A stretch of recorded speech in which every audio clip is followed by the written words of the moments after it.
Kick-Ass is a story about Dave Lazowski, who becomes the first real-life superhero, and it has an emotional story about Dave's desire to be recognized. Kick-Ass 2 is just some random garbage. If you haven't seen it already, I made a video talking about the first film and how it's almost a perfect adaptation. So I figured I'd read the sequel comic and watch the sequel movie. And they both suck. But like the first movie, there's still a ton of changes made to appeal to general audiences, and they all fall incredibly flat. Last time, I just went over individual characters, so I'll just do that. No, what's worse? That you're fucking a ninth grader? The comic is set only a few months after the events of the first, but in the movie, it's been 2 years and Dave has quit being a hero entirely.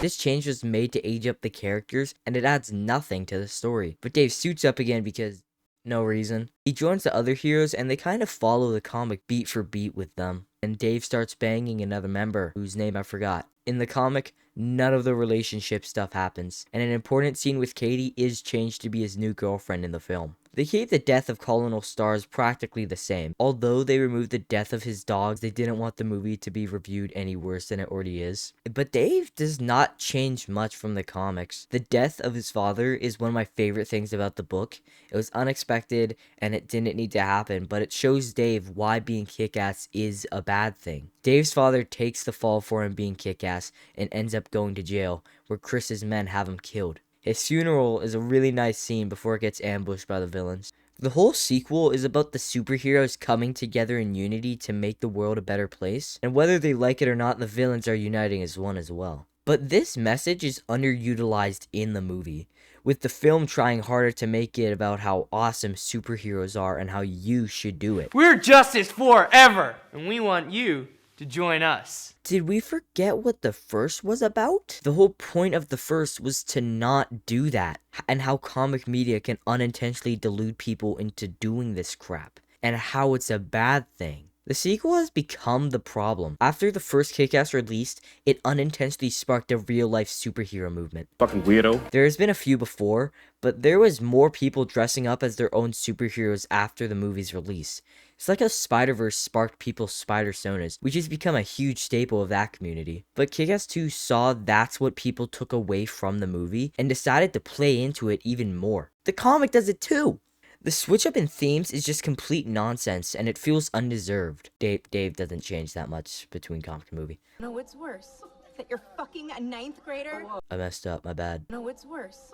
That you're fucking a ninth grader? His name got worse. You go from Red Mist to the motherfucker.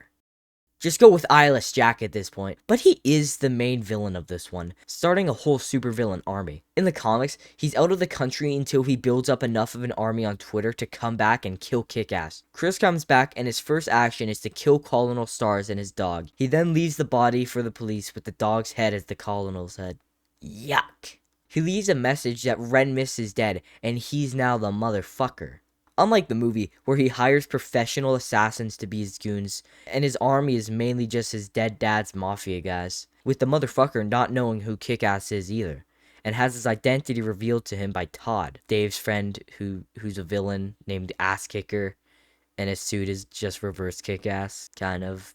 They don't get the lines right. But his second attack is on Dave's new girlfriend. He and his goons go to her house and is about to... I'm not really going to talk about what he does in the comic because I'm not the kind of guy to talk about that, but I'll talk about the movie one though. In the movie, he's going to do the same to Night Bitch, but his wiener is soft, so he turns around and strokes it before Night Bitch makes fun of his wiener, so they just beat her up. Both end with the victim in the hospital, but the movie skips over this disgusting act and plays it more as a joke. But in the comic, it's more motivation for Dave to quit being Kick-Ass in the final act, as being Kick-Ass has only caused harm to people around him. Back to Chris though.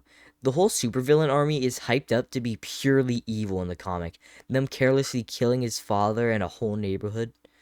The movie just doesn't hype them up in the slightest. Like me, your dad, you're, special.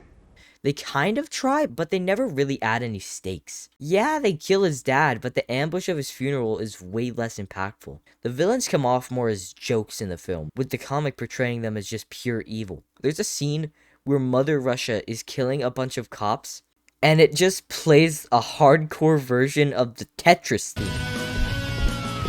It is like crack. Well, it is. Why?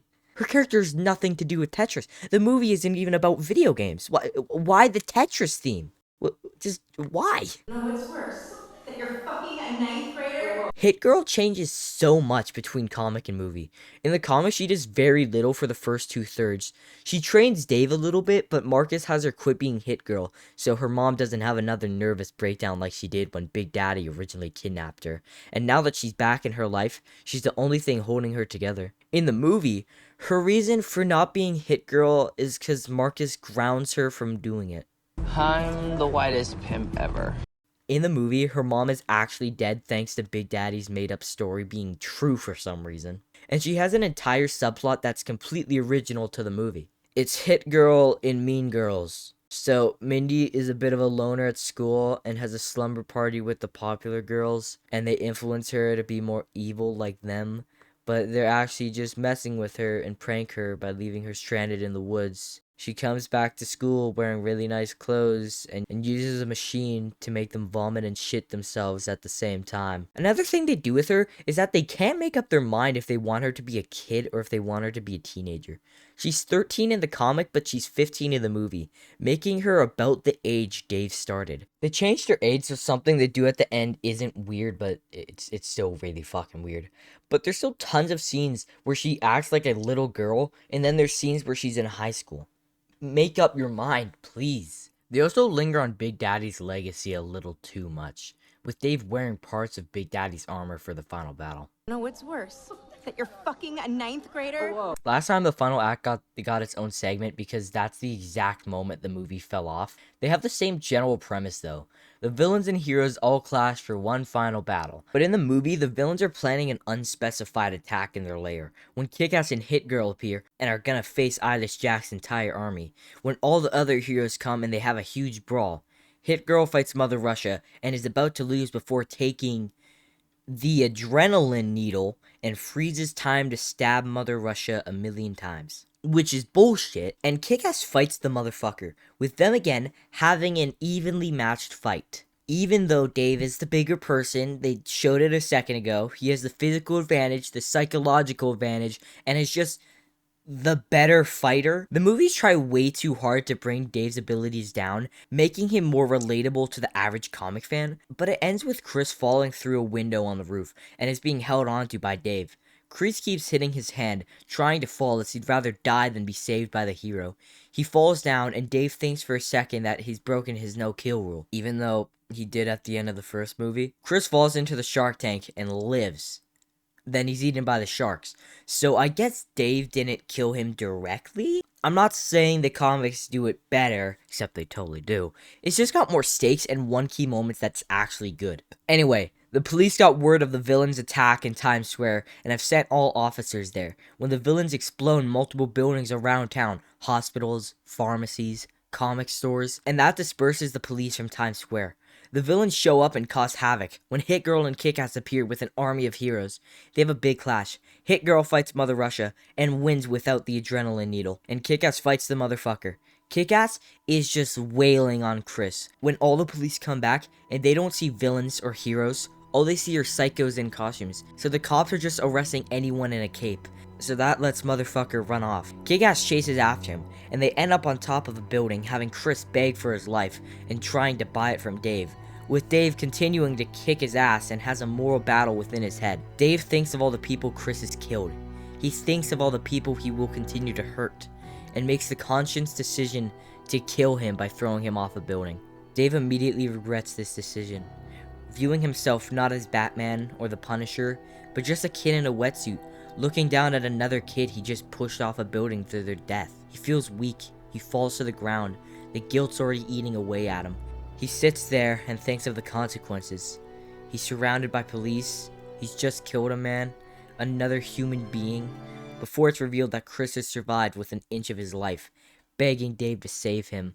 Dave calls him an ambulance, but the police spot him and have the building surrounded, before Hit Girl comes in and takes the fall for it, and is detained by officers, with Marcus attempting to talk to her before being arrested himself.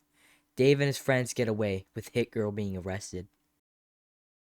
I like the final battle in the comic a lot more than the films. They have almost the same plot beats, but the comic just has actual stakes to it. They're gonna commit a massacre. They've already blown up multiple buildings around town. The police add a lot to it as well, showing that in the eye of the law, if you're walking around beating people up, even if it's helping other people, you're a criminal in their eyes. My absolute favorite part of the comic's finale is Dave's dilemma with killing. Initially in the first book, it was the only thing keeping him above any other criminal, and morally superior to Red Mist in their final battle, and he views himself to have stooped to his level. But there's still one thing about this final act that is just so bad. No, what's worse? That you're fucking a ninth grader? After the final battle, Hit Girl and Kick-Ass share a kiss before she leaves town. In the movie, Dave is meant to be 18 and Hit Girl is 15.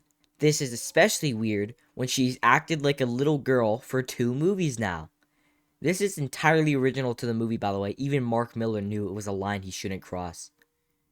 I think it's even weirder because throughout the film, every time he has been seen talking to Minnie in public, he's just been called a pedophile. His friends called him a pedophile. Katie, who broke up with him at the start, called him a pedophile. He's called a pedophile multiple times.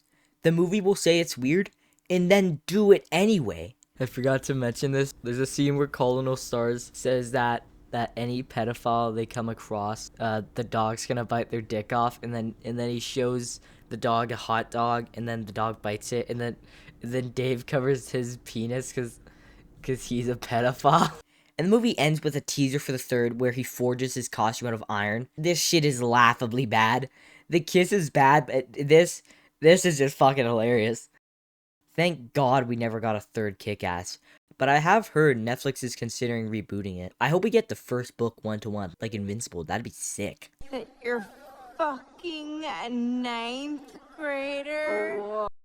Kick-Ass 2 is bad. A bad movie and a bad comic. The comic has a few redeeming elements, but it's not enough to make up for the rest of the garbage going on. But the biggest problem between both of them is that it tries to be too grand. The villains are planning to destroy all of New York. There's hundreds of superheroes now, and there's hundreds of villains. This strays away completely from the comic's original setting, a realistic idea of what a real superhero would look like. The comic also doesn't have an emotional story for Dave to go through. I guess you could say he has to deal with the consequences of living in his fantasy world, and that he has to mature because of it. But the movie just doesn't do that. The movie is the biggest waste of time, and it's just disrespectful to its predecessor.